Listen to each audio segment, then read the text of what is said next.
पहचान करनी है कि हमने अपने जीवन में कोई तप किया है कि नहीं, मेरे पास मानसिक बल है कि नहीं। तो मैं एक आपको ऑब्जर्वेशन करने के लिए एक टास्क दे रहा हूं। आपने इतने दिनों में क्षमा को भी अंगीकार किया होगा, मृदुता नम्रता भी आपने बढ़ाई होगी, सरलता के भाव भी आए होंगे, शुचिता का भी भाव आया, सत्य और संयम से भी आप जुड़े।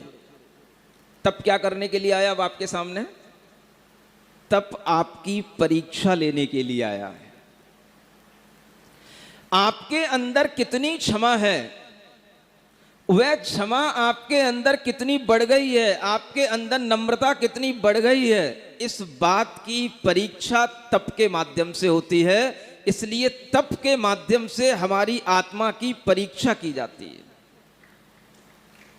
आप यहां बैठे हो, आप कहोगे महाराज मुझे तो गुस्सा आता ही नहीं, मैं तो हमेशा आपके चरणों में नम्र बना रहता हूं, मेरा तो संयम भाव पूछो ही मत महाराज, मुझे तो कुछ इच्छा ही नहीं होती, न खाने की, न सोने की, न कहीं घूमने की। ये आपने कह दिया। आज के लिए आपने बात अपने मुंह से कह ली, आपने अपने मन में सोच लिया मुझे गुस्सा नहीं आता, मुझे कोई अहम नहीं आता। सुनना, आपके सामने तत्काल में कोई ऐसी परिस्थिति बन गई, आपको अनेक लोगों के बीच में बैठे थे और उन लोगों में से सबको बुलाया गया, एक एक बार नाम लिया गया, सबके गले में माला पहनाई गई, केवल आप बैठे रह गए। सुन रहे हो ना? नहीं समझे? 10 लोगों का ग्रुप हो और उसमें से 9 लोगों को बुला लिया जाए और माला पहना दी जाए और एक व्यक्ति केवल तालियां बजाता हुए देख रहा हो, मेरा भी नंबर आने वाला है, नंबर आने वाला है, और तब तक बात बदल गई, नंबर आया ही नहीं उसका। सुन रहे हो? क्या होगा?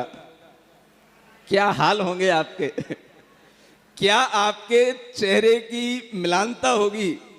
क्या आपके चेहरे पर सिकुड़न होगी? तब आप समझना मेरे अंदर नम्रता, मान सम्मान को जीतने का भाव अपने तप के माध्यम से कितना आया। ये तप तुम्हारी परीक्षा तप के माध्यम से की जाती है।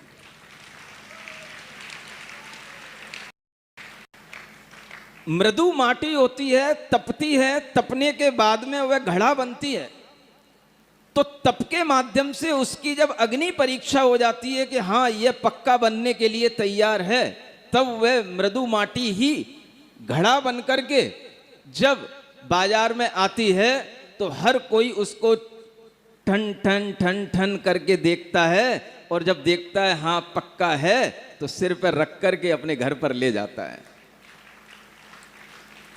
जब उसी कलसे में वह पानी भर करके बाहर निकलता है और आप किसी मंगल कार्य के लिए घर से बाहर जा रहे हो और वह कलसा बाहर आपको दिखाई दे जाए, समझ लो दुनिया में सबसे बड़ा मंगल है, आपका वह कार्य हो जाएगा। जो माटी पैरों में पड़ी थी वह माटी सिर के ऊपर चढ़ गई। किसके माध्यम से चढ़ गई?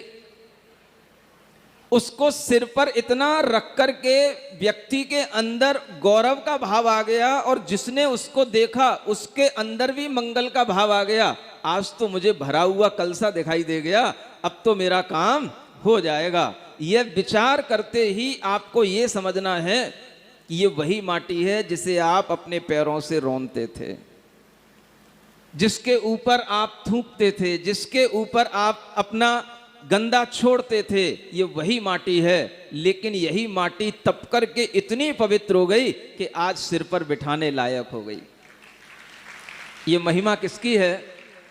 तो ये तप की महिमा है।